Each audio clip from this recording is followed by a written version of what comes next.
birthday to you.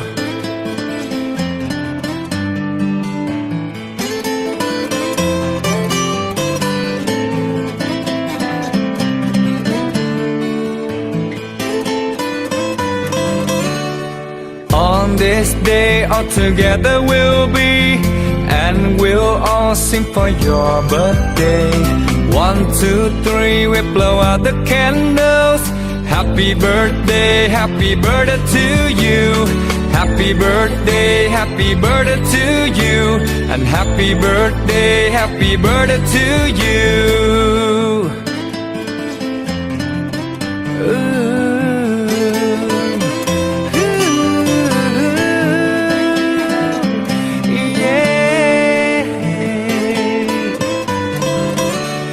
Ngày hôm nay ta cùng hợp hát nơi đây, mọi người bên nhau ta hát mừng sinh nhật.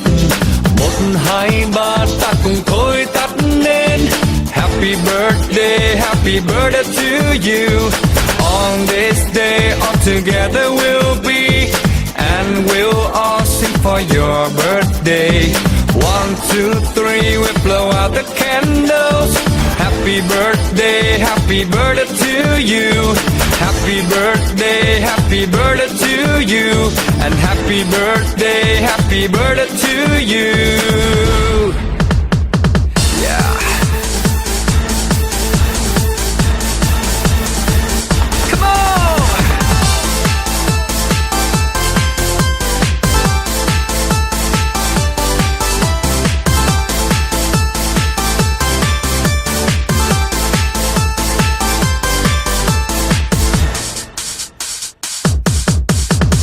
Ngày hôm nay ta cùng hợp hát nơi đây, mọi người bên nhau ta hát mừng sinh nhật.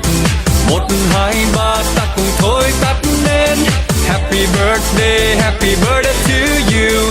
On this day all together we'll be, and we'll all sing for your birthday.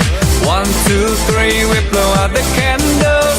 Happy birthday to you. Happy birthday to you. And happy birthday